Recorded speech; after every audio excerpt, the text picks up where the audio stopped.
안녕하세요. 정국장의 시사진단 함께하고 있습니다. 오늘은 한수원 원전동맹 요구 수용하라 라는 주제로 얘기 나눠보도록 하겠습니다. 정국장님 나와 계세요. 안녕하세요. 네, 안녕하십니까. 네, 지난주 그 방송 본 분들이 사실 어렵고 좀 딱딱한 얘기인데 재밌고 편하게 풀어줘서 이해하는 데 많은 도움이 됐다고 하던데 주변 반응은 어떠셨어요? 글쎄요, 내가 들은 그 반응은요, 네. 그렇게 썩 좋지는 않았습니다. 주변 분들이 좀 야박하시네요. 그렇습니까? 자, 오늘 그러면 그 원전 동맹 요구 수용하라 한수원에게 이제 날리는 얘기인데요. 네네. 일단 그 원전 동맹, 네. 뭐 동맹을 맺었다는 거잖아요. 이게 네. 뭔가요? 이름 그대로, 말 그대로 원전 동맹입니다. 무슨 말이냐면, 원전이 소재하고 있는 인근 지역 16개 기초 지자체가 네. 동맹을 맺었습니다. 맺은 이유는 자기들의 주장, 그다음에 권익을 확보하기 위해서입니다. 그러니까 이런 셈이죠. 만약에 기초자치단체가 혼자서 주장하거나 목소리를 내도 잘 안 먹혀들어가겠죠. 근데 16개가 모여서 같은 목소리를 내면은 아무래도 반향이 있겠고 그 주장이 설득력이 있지 않겠습니까? 그렇죠. 네, 그래서 그런 의미에서 이 원전 동맹이 만들어진 겁니다. 지난해까지만 해도 12곳이 참여했었는데요. 네. 지난 5월에 4곳이 마저 참여해가지고 16개 기초 지방자치단체가 참여하게 됐습니다. 그러면 이제 원전 인근 지역에 있는 기초자치단체는 모두 다 참여한 셈이 되는 겁니다. 그렇군요. 아니 근데 요구를 하는 건 일단 뭘 달라는 거잖아요. 네네, 그렇습니다. 어떤 거를 요구하는 건가요? 이 원전 동맹이 현재 주장하고 있는 바는 딱 두 개입니다. 네. 한 가지는 원전 안전에 대한 겁니다. 원전 안전에 대해서 우리가 인근에 있는 지역 주민이니까 우리도 좀 참여해서 원전에 어떤 문제가 생겼을 때 내용을 좀 자세히 알아야겠다는 겁니다. 네네. 그래서 지금까지는 한수원이 원전이 자기들 나름대로만 이렇게 모든 문제를 풀어갔지만 앞으로는 어떤 문제가 생길 때 해결할 때 지역 주민들도 참여하겠다는 것이고요. 네. 또 한 가지는 원전 인근 지역에 대해서 한국수력원자력이 즉 한수원이 네. 일정 지역에 대해서 지원금을 줍니다. 발전 기금을 줍니다. 그 액수가 상당히 많은데요. 울산 같은 경우는 울주군이요 고리 신고리로부터 지원을 받고 있습니다. 그 액수가 상당히 몇백억 단위가 됩니다.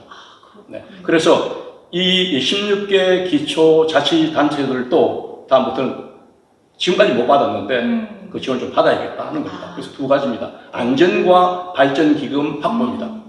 우리 울산에 있어서 네. 이 원전 동맹이 어떤 의미를 갖는 걸까요? 울산은 원전 동맹이 갖는 의미는요. 방금도 설명했듯이 지금까지 예를 들면 울산 북구 같은 경우요. 네.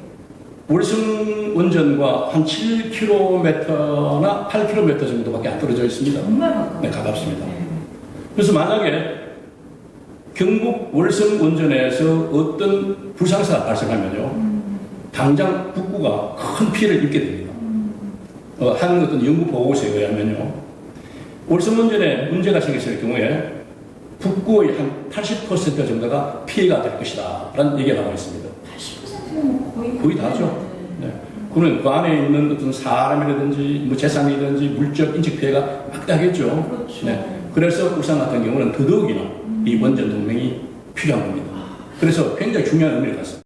아니 그런데 네. 제 주변에 보니까 생각보다 이 문제에 대해서 잘 모르거나 관심이 없어요, 시민들이. 그렇죠. 예.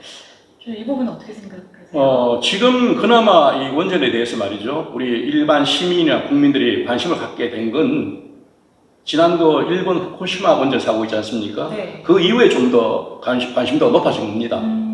그전에는 거의 뭐 없다고 봐도 뭐 될 정도로 네. 미미했었죠. 일부 뭐 원전 관계자들이나 또는 어떤 환경단체 네. 이런 분들만 관심이 있었고 일반 시민은 거의 관심이 없었어요. 그렇지만 이제 후쿠시마 사고 이후에 관심을 갖게 됐는데 아직도 실제 앞으로 어떤 사고가 발생했을 경우에 나타나는 피해에 비해서는 네. 우리 시민들이나 국민들이 그만큼 의식을 갖고 있지 못하죠. 그래서 앞으로는 이 원전 동맹이 주장하는 바를 귀 기울여서 듣고 네. 우리에게 어떤 문제가 생길 수 있는가를 예측하고 판단하고 대비하는 것이 아주 중요할 겁니다. 그러면은 마지막으로 우리가 이제 정말 그 권리를 주장하고 한수원이 그 요구를 받아들이게끔 하기 위해서 앞으로 원전 동맹 어떤 행보를 취해야 될까요?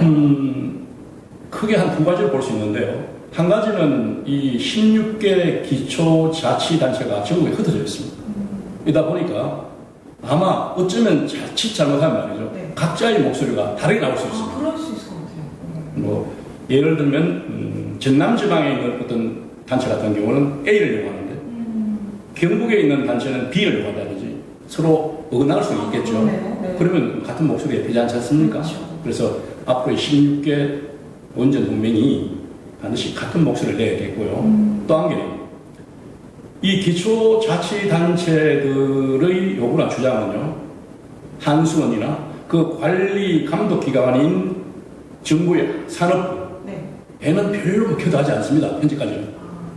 그러니까 아마 기초자치단체의 요구나 주장이 정부의 거대 부서인 산업부에는 별 영향을 못 미친다 볼 수 있겠죠.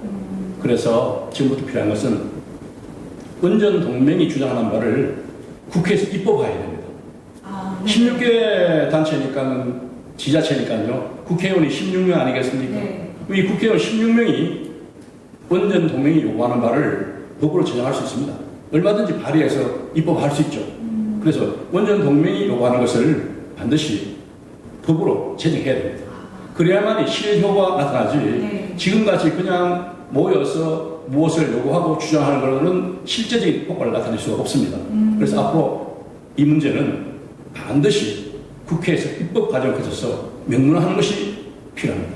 여기에 시민들의 관심도 좀 더해진다면 더 힘을 실 수 있지 않을까요? 당연하겠죠. 네. 잘 아시다시피 이 국회의원들은 유권자의 요구를 거부할 수가 없지 않습니까? 그렇죠. 무시할 수가 없습니다. 네. 그래서 지역에 있는 유권자들이 많은 목소리를 내서 원전 동맹에서 주장하는 바에 힘을 보태주면 국회의원들이 움직이지 않을 수 없겠죠. 그래서 지역에 있는 주민들이, 시민들이, 국민들이 관심을 갖고 이 원전 동맹이 주장하는 바를 반드시 관철시킬 수 있도록 힘을 모아야 합니다. 네. 자, 오늘 한수원 원전 동맹 요구 수용하라 정 국장의 시사 진단 함께했습니다. 고맙습니다. 네, 감사합니다.